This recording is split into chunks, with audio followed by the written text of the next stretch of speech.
Re-hello les amis, on est à H+2 depuis la vidéo sur le signal flare qu'on vient de couvrir derrière. Voilà, on a fait la vidéo tout à l'heure et on a fait la séance photo. Voilà, ça c'est fait.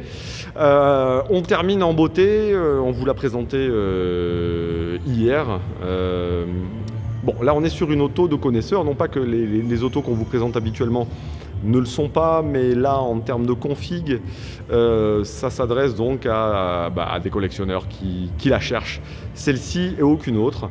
Donc c'est le Fastback 67 en pack GTA en code S, donc avec le 390 FE dessus.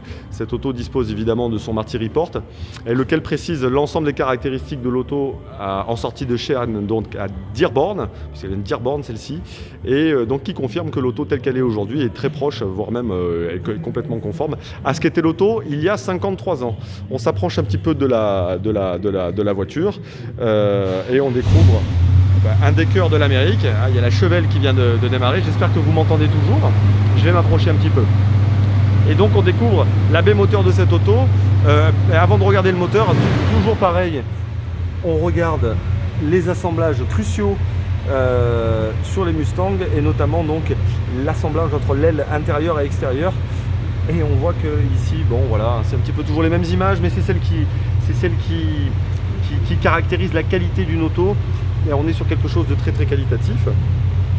On s'approche un petit peu de la paroi pare-feu pour découvrir là à nouveau une paroi parfaitement intègre. Et puis donc ce moteur légendaire, fabuleux. Alors un petit peu décrié à certains égards, notamment par rapport à son aptitude à la chauffe. Ce n'est pas le cas ici. On a un moteur qui se comporte parfaitement bien, aucun bruit, aucun claquement, très très lisse, très très slick, très agréable, très souple. Et puis quand on lui tape dedans, il vous donne un gros coup d'épaule et il part comme une bombe. Ça marche quand même très très fort. Il y a un monde entre le 390 et les autres moteurs à cette époque-là. Il y a le compresseur d'origine. Alors je vous présente cette auto aujourd'hui avant sa reprise en atelier, ce qui explique, vous voyez par exemple que la courroie d'entraînement donc du compresseur de clim ne soit pas remontée là-dessus. Mais vu que c'est une auto qu'on avait vendue il y a 6 ans, donc on vient de racheter à son propriétaire, on avait donc une prestation de recharge de clim, ce qui veut dire que sans doute le compresseur fonctionne. On ignore pourquoi le propriétaire a enlevé la courroie, mais on va s'empresser de la remettre et de faire une recharge, parce que avoir une auto de ce calibre là avec la clim qui fonctionne, c'est juste la panacée. On continue à faire le tour de l'auto.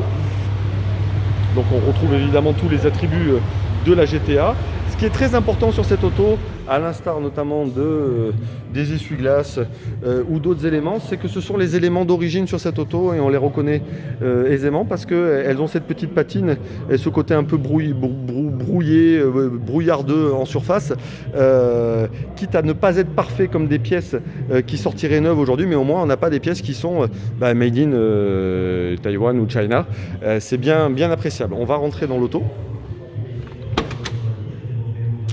Là pareil, je vous cache rien, voilà, ici on a une petite couture qui a lâché. Sur la sellerie d'origine, là c'est pareil, on n'est pas sur une sellerie neuve, donc on va aller chez le sellier évidemment, la faire reprendre. On découvre l'intérieur de cette auto, tout y est, tout est fonctionnel, même la ventilation qui souffle étonnamment fort. D'habitude on est obligé de se concentrer pour voir un peu le flux d'air dans ces voitures. Le ciel de toit est tendu, parfaitement tendu. Bon, tout y est. Il n'y a pas grand chose à dire. La console centrale est superbe. Pas de rayures ou quoi que ce soit. On continue le tour de l'auto. Les jantes sont celles d'origine. Et je vais aller vous prendre une lumière pour vous montrer notamment la facture extraordinaire du train arrière de cette auto. C'est tellement beau que je ne peux pas résister au plaisir de vous la montrer. Voilà, on comprend bien à quoi on a affaire. On y voit clair et on se sent de mettre les mains dedans sans tout casser. Bon, c'est une auto qui a reçu beaucoup de soins et d'amour, à n'en pas douter. Voilà, les attributs classiques donc de la GT. Ici donc le bouchon qui n'est pas un bouchon de contrefaçon là non plus. Voilà, on va remplacer évidemment la petite baguette qui est écrasée ici, puisque j'ai des baguettes de rechange là-bas dans l'atelier et je les ai déjà sorties. Donc je vous montre tout, mais ça n'y sera plus évidemment quand l'auto sera prête. Voilà, que vous dire d'autre? On est très fiers de vous présenter cette auto. Ce sont des autos qui sont aujourd'hui très rares. Elles ont un intérêt évidemment automobile quasiment infini, hein, puisque il s'agit d'un des 2 millésimes les plus recherchés dans la configuration Rennes. Donc sur un plan purement automobile, c'est une Ken Flush.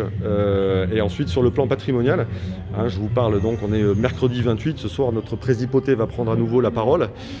Et donc on va encore avoir des mouvements de marché sur un plan patrimonial, de volatilité des valeurs, etc. etc. Ce type d'auto, c'est Fortnox en termes de valeur patrimoniale. Quand elles sont dans cet état-là et quand elles présentent ce pédigré certifié sur Marti, c'est juste une folie en termes de tenue de valeur et en termes de perspective. Et on va terminer par le dessous de la voiture, la partie des planchers. Voilà, hein, donc plancher longeron, on est sur quelque chose de fou. Voilà, on ne pense pas vous avoir présenté plus beau que ça. Au moins aussi beau peut-être, mais plus beau je suis pas sûr. Ciao, je vous fais un grand coucou et puis on va la prendre en photo maintenant. À bientôt, ciao.